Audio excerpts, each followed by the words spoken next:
BSc second year का topic है neighbourhood. Continue topic आते हैं हम सीक्वेंस ऑफ रियल नंबर का topic. Sequence of real number में 1.3 तक के एक्सरसाइज हो गए थे, उसके बाद का टॉपिक है कंटिन्यू करते हैं हम। उसमें आपको क्या क्या पढ़ना है, नेबरहुड, लिमिट पॉइंट, उसके बाद कॉची सीक्वेंस और बोल्जमान वीयरस्ट्रास थ्योरम, ये सारी चीजें पढ़ना है। उसके बाद हम न्यूमेरिकल प्रॉब्लम सॉल्व करेंगे उसके बेस पे। तो सबसे पहले हम सीखते हैं यहाँ पे, तो जानते हैं यहाँ पे नेबरहुड होता क्या है। नेबरहुड मतलब जो आप सराउंडिंग पॉइंट दे रहे हो, जो भी आप ए से सराउंडिंग पॉइंट दे रहे हो, आखिर में ये सराउंडिंग पॉइंट देने की जरूरत क्यों पड़ती है। कोई भी फंक्शन आपका y equal to F X है यहाँ पे।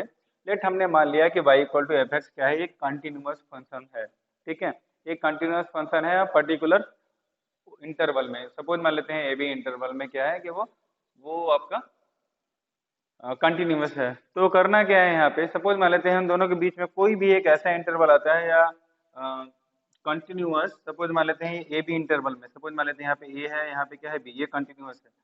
अगर हमने ऐसे ही फंक्शन लिया let Y equal to F X, जो हमें अभी नहीं पता कि ये कंटिन्यूअस पर्टिकुलर पॉइंट पे है या नहीं है। सपोज हमने वैल्यू निकाला x इक्वल टू ए पे, x इक्वल टू ए पे वैल्यू निकाला और ये यहाँ पे था कंटिन्यू वैल्यू नहीं दे रहा था। और इसका मतलब क्या था कि वो डिसकंटिन्यूअस है particular x equal to A value पे, और ये अनडिफाइन आ रहा था, अनडिफाइन टाइप का वैल्यू आ रहा था। ठीक है, 0/0 या 0/इनफाइनाइट या इनफाइनाइट बाई 0। ठीक है, या इनफाइनाइट भी इनफाइनाइट, अगर ऐसा टर्म्स आता है, इस टाइप का टर्म्स आ रहा होगा। सपोज हमने माना कि ऐसा रखने पे हमें अनडिफाइंड टाइप की वैल्यू आ रही थी फंक्शन में x की वैल्यू रखने पे, तो हम क्या करते हैं ऐसे केस में, हमको x इक्वल टू ए पे फंक्शन की वैल्यू ना निकाल के x के नेबरहुड पॉइंट की जरूरत पड़ती है। तो वही चीज हम बोल रहे हैं यहाँ पे कि जो नेबरहुड होगा, सपोज हमारे पास कोई सेट है, हम क्या करते हैं यहाँ पे जो हम पढ़ रहे हैं sequence of real number, sequence पढ़ रहे हैं। सीक्वेंस दैट मीन्स आपको ऑलरेडी एक फंक्शन दिया होगा, उसमें x की वैल्यू आप रखते जाओगे, x1 x2 x3 की वैल्यू रखते जाओगे। तो हम देखते हैं यहाँ पे, अगर नेबरहुड को अगर हमें डिफाइन करना हो तो हम नेबरहुड पॉइंट को कैसे डिफाइन करेंगे। तो हम देखते हैं लेट ए सबसेट n। ठीक है, तो आपका क्या है, सीक्वेंस है कोई भी, उसका एक सबसेट निकाला, आप set of real number, set of real number का सेट था वहां पे, is called neighbourhood of point x। अगर x का नेबरहुड पॉइंट, ठीक है, x का नेबरहुड पॉइंट हम बोलेंगे, अगर क्योंकि सीक्वेंस की बात हो रही है तो सबसे पहले हम क्या करते हैं कि इस सीक्वेंस के एक छोटा सा पार्ट निकालते हैं, उसका एक सबसेट निकालते हैं, और हम देखते हैं कि उसमें कोई एक x का नेबर पॉइंट को, x के नेबर पॉइंट को डिफाइन अगर करना हो तो हम बोलेंगे x का नेबर पॉइंट ई तब होगा जब if there exist an open interval E such that, open interval इस तरह से एग्जिस्ट होगा कि x belongs to open interval और ये ऑलरेडी उसका सबसेट हो। वही चीज लिखा हुआ है मैथमेटिकल लैंग्वेज जो ऊपर बोला है। और हम देखते हैं एक्चुअली नेबरहुड पॉइंट होता कैसे है। अगर ऐसे लिखा हुआ है n, जो आपका सीक्वेंस दिया हुआ है n, ठीक है, n, ये n नेचुरल नंबर वाला नहीं है, कंफ्यूज नहीं होना है। ठीक है, तो ये सीक्वेंस है यहाँ पे a, e। अच्छा, किसी किसी बुक में ऐसे दिया रहता है n, e और a, तो इसमें कंफ्यूज नहीं होना, दोनों मीनिंग एक ही है। ठीक है, चाहे ये लिखो चाहे आप ये लिखो। अब ये जो e लिखा हुआ है या एप्सिलॉन जो लिखा हुआ है, ये है आपका नेबरहुड। अब ये नेबरहुड डिफाइन किस लिए है, ये नेबरहुड डिफाइन इसलिए है कि अगर आप फंक्शन में ए वैल्यू रख रहे थे तो आपको वैल्यू नहीं मिल रहा था। फंक्शन में अगर थोड़ा सा कम वैल्यू एप्सिलॉन वैल्यू या थोड़ा सा ज्यादा वैल्यू अगर आप फंक्शन में रखते हो तो वैल्यू आपको मिल जाती है। अगर ये दोनों फंक्शनल की वैल्यू दोनों इक्वल हो जाती है, जिसको हम लेफ्ट हैंड लिमिट या राइट हैंड लिमिट बोलते हैं, अगर ये इक्वल हो जाती है तो हम बोलते हैं हाँ फंक्शन एग्जिस्ट कर रहा है। पर्टिकुलर वैल्यू कुल मिला के हम वहाँ पे एफ ऑफ ए की वैल्यू हम कंसीडर करते हैं कि ये a-1 और a+1 जो रखने पे वैल्यू हमें मिल रही है वो एक ही वैल्यू है। तो इस टाइप से जब भी आपको वैल्यू निकालना पड़ता है तो आपको नेबरहुड कॉन्सेप्ट बहुत इंपॉर्टेंट हो जाता है। तो हम देखते हैं यहाँ पे let a belongs to real number. अब देखो रियल नंबर से है, कोई भी सीक्वेंस है आपका, a belongs to real number. अब ये रियल नंबर क्या है, जो आप इनपुट वैल्यू जो x की आप वैल्यू रख रहे हो यहाँ पे a, वो वाली वैल्यू है यहाँ पे। तो x बिलोंग्स टू क्या बोला यहाँ पे, let a belongs to real number then x epsilon एक ऐसी वैल्यू है। अब ये नेबरहुड ऐसा होना चाहिए जो फंक्शन में रखे या x a में जोड़ने या घटाने पे उससे थोड़ा सा फर्क पड़े, ये नहीं कि एग्जैक्टली a के ही इक्वल, एक इक्वल नहीं होगा। ठीक है, तो जस्ट या तो छोटा या तो बड़ा, तो अब अगर एप्सिलॉन वैल्यू ऐड करते हो तो थोड़ा सा या तो बढ़ जाएगा, या एप्सिलॉन वैल्यू अगर आप कम करते हो तो थोड़ा सा वो कम हो जाएगा, लेकिन ये दोनों वैल्यू रखने पे जो फंक्शन की वैल्यू है उसमें चेंजेस नेग्लिजिबल ही होगा। तो हम बोलेंगे कि हाँ नेबरहुड पॉइंट है एप्सिलॉन। तो एप्सिलॉन हमने बोला कि हाँ ये नेबरहुड है of A is denoted by A E, किसी किसी बुक में ऐसे डिनोट किया जाता है, ऑलरेडी पता है हमें। तो इसको हम डिफाइन कैसे करेंगे, that x belongs to real number such that x minus a का mod always less than epsilon, where epsilon already आपको पता है क्या है, एक पॉजिटिव वैल्यू होती है। ठीक, अब इसका मतलब क्या है, अब ये कॉन्सेप्ट ऑफ मॉड का कॉन्सेप्ट पता है, मॉडुलस फंक्शन का कॉन्सेप्ट आपको पता है, मॉड के अंदर कुछ भी रहेगा यहाँ पे। तो अगर यहाँ पे ये लिखा हुआ लेस देन एप्सिलॉन लिखा हुआ है, दैट मीन्स x माइनस ए की वैल्यू माइनस एप्सिलॉन से प्लस एप्सिलॉन के बीच में रहा होगा, इसीलिए वो मॉड है। तो हम क्या करते हैं, मॉड हटाने के लिए इसको, अच्छा इसको आप ऐसे भी लिख सकते हो, यहाँ पे ऑलरेडी दिया हुआ यही चीज है, बार बार वही वही लिखना पड़ेगा, इसलिए मैंने लिखा नहीं है। x belongs to r such that, x belongs to r such that, ये आप ब्रैकेट में ऐसे रख दो, एक ही चीज है वो, ठीक है। तो x belongs to r such that minus epsilon से प्लस एप्सिलॉन के बीच में x माइनस a की वैल्यू होगी। अगर दोनों साइड हमने a ऐड कर दिया तो a माइनस एप्सिलॉन से बड़ी या बराबर a प्लस एप्सिलॉन से छोटी या बराबर इस पर्टिकुलर x की वैल्यू होगी, और यही है उसका नेबरहुड पॉइंट। ठीक है, तो x का जो नेबरहुड पॉइंट होगा इन्हीं इन्हीं के बीच में होगा, a माइनस एप्सिलॉन से a प्लस एप्सिलॉन के बीच में होगा। अगर आप x वैल्यू को सपोज, क्योंकि x वैल्यू क्या है आपका, क्योंकि इक्वल टू लगा हुआ है यहाँ पे ऐसे, ठीक है। अब देखो अगर सपोज मान लेते हैं अगर ये ओपन इंटरवल होता, ठीक है, ये तो ग्रेटर देन इक्वल टू और एक लेस देन इक्वल टू यहाँ पे दिया हुआ है, इसका मतलब क्या है, ये तो क्लोज इंटरवल है। अगर ये ओपन इंटरवल होता, अगर ओपन इंटरवल होता दैट मीन्स क्या है हमारा, ये a माइनस एप्सिलॉन या यहाँ पे दिया हुआ a प्लस एप्सिलॉन हम वैल्यू इंक्लूड नहीं करते, तो हम ऐसे केस में क्या करते हैं, ऐसे केस में हम एक वेरिएबल के टर्म्स में लेते हैं। जैसे क्या हो जाएगा हमारा x माइनस एप्सिलॉन x, और ये अच्छा x माइनस एप्सिलॉन, ये अलग अलग वैल्यू है, x माइनस एप्सिलॉन और यहाँ पे x और यहाँ पे x प्लस एप्सिलॉन वैल्यू, इसके करस्पॉन्डिंग y की वैल्यू आ जाएगी यहाँ पे y माइनस एप्सिलॉन और यहाँ पे y और यहाँ पे y प्लस एप्सिलॉन, ये x एक्सिस y एक्सिस है। ठीक है, तो इसमें दिक्कत नहीं होना चाहिए। तो नेबरहुड पॉइंट समझ में आ गया। तो नेबरहुड पॉइंट देगा कब, जब कोई फंक्शन क्या है वहाँ पे एग्जिस्ट नहीं कर पाएगा, particular x equal to value रखने पे, x equal to a value रखने पे अगर एग्जिस्ट नहीं कर पा रहा है तो हमें नेबरहुड पॉइंट कॉन्सेप्ट की जरूरत पड़ती है। ठीक है, वो कब होता है ऐसा केस जब ये मिलता है, तो हमें लिमिट, कॉन्सेप्ट ऑफ लिमिट जाना पड़ता है। तो कॉन्सेप्ट ऑफ लिमिट हमको लगाना पड़ेगा। तो नेबरहुड कैसे निकालेंगे हम किसी पर्टिकुलर पॉइंट का, पर्टिकुलर पॉइंट पे नेबरहुड का कॉन्सेप्ट यही है हमारा कि x माइनस ए जो मॉड होना चाहिए, दैट इसका मतलब क्या है, इसका फिजिकल मीनिंग ये है कि x की जो एग्जैक्टली वैल्यू है, वो जो इनका जो डिफरेंस है a और ये अप्रोक्स क्या है, लगभग इक्वल है, लगभग क्या है, इक्वल है, इतने इक्वल हैं कि दोनों का जो डिफरेंस है वो नेबरहुड पॉइंट से भी छोटा है, इसका मीनिंग ये है। तो इसके बाद हम कंटिन्यू टॉपिक में आते हैं, इसके बाद बाउंडेड सेट पे आते हैं हम। बाउंडेड सेट एक्चुअली में होता क्या है, उसी का कंटिन्यू टॉपिक है, इससे पहले नेबरहुड के बाद का जस्ट कंटिन्यू टॉपिक है आपका बाउंडेड सेट। तो एक्चुअली में बाउंडेड सेट क्या है, बाउंडेड सीक्वेंस पर चुके जिसमें अपर बाउंड लोअर बाउंड दोनों एग्जिस्ट करता है। तो ऐसे केस में क्या होगा, यहाँ पे let R be the sequence of a real number and A is the subset of R, then set A is called a bounded set if there exist two number small m मतलब lower bound, capital M मतलब upper bound, such that जो x की value है वो lower bound और upper bound के बीच में हो, और ये लोअर बाउंड अपर बाउंड दोनों कहाँ से आ रहे हैं, लोअर और अपर बाउंड दोनों कहाँ से आ रहे हैं, हम ऑलरेडी हमारा सेट ऑफ रियल नंबर से ही मिल रहा है, ये ऐसे रहने देते हैं, सेट ऑफ रियल नंबर से ही मिल रहा है।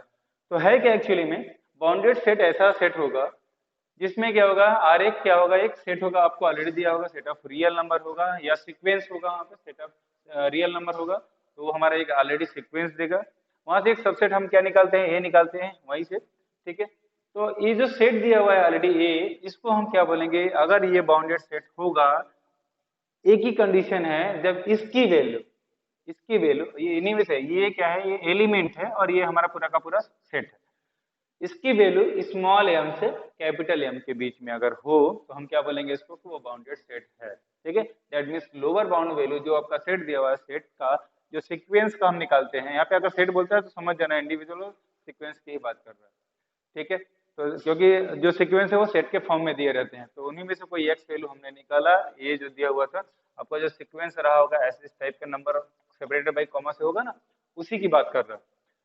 तो अगर हम उसको बाउंडेड सेट बोलेंगे, अगर ये जो एक्स वैल्यू कोई सा भी निकाला, इसकी जो भी आप वैल्यू निकाल रहे हो, ये एम और कैपिटल एम, स्मॉल एम और कैपिटल एम की अगर बीच में वैल्यू निकलती है या होती है, उसको हम बोलेंगे बाउंडेड। दैट मीन्स क्या है, वो सीक्वेंस क्या होना चाहिए, वो बाउंडेड सीक्वेंस होना चाहिए, और जो एलिमेंट हो जाएंगे उसको हम क्या बोलेंगे, वो बाउंडेड सेट है।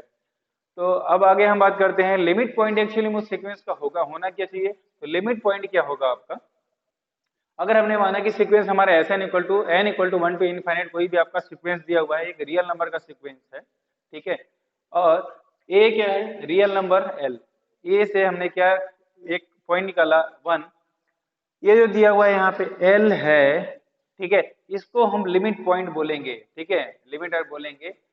If given any positive number, इस एप्सिलॉन वैल्यू के लिए, यदि एप्सिलॉन वैल्यू के लिए, एप्सिलॉन वैल्यू ऑलरेडी बहुत छोटा है, यदि इस एप्सिलॉन वैल्यू के लिए, एप्सिलॉन जो वैल्यू है यहाँ पे, ये जो एसएन है ये कॉन्टेंस करे, ठीक है, L minus epsilon L plus epsilon value contains करे for N infinite number of values of N, N की वैल्यू इनफाइनाइट तो भी, मतलब यहाँ पे अगर इनफाइनाइट सेट ऑफ सीक्वेंस है अगर आपका, तो भी अगर ये एग्जिस्ट करे, हम बोलेंगे कि वो हमारा क्या है, एल हमारा क्या है, एक लिमिट पॉइंट है। दैट मीन्स अगर एल हमारा लिमिट पॉइंट है, तो हमारा एल माइनस एप्सिलॉन और एल प्लस एप्सिलॉन भी एग्जिस्ट करे, तो हम उसको क्या बोलेंगे कि वो क्या है, लिमिट पॉइंट ऑफ सीक्वेंस, और इस एल को हम क्या बोलेंगे, वो क्या है, लिमिट पॉइंट। एक बार और हम अच्छे से देख लेते हैं। कोई भी आपका सीक्वेंस दिया हुआ है, let S N equal to S N N equal to 1 to infinite be a sequence of real number and a real number L, ठीक है, is called a limit point of a sequence Sn if given any positive, ठीक है, positive number epsilon however very small, ये जो epsilon की value है वो आपको पता है पॉजिटिव वैल्यू रहती है यहाँ पे।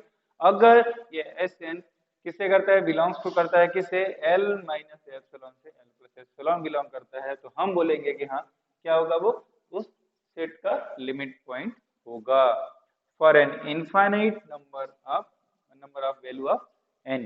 क्लियर है। तो आपको मेन क्या याद रिमेंबर रखना है, ये चीज Sn belongs to L minus epsilon L plus epsilon.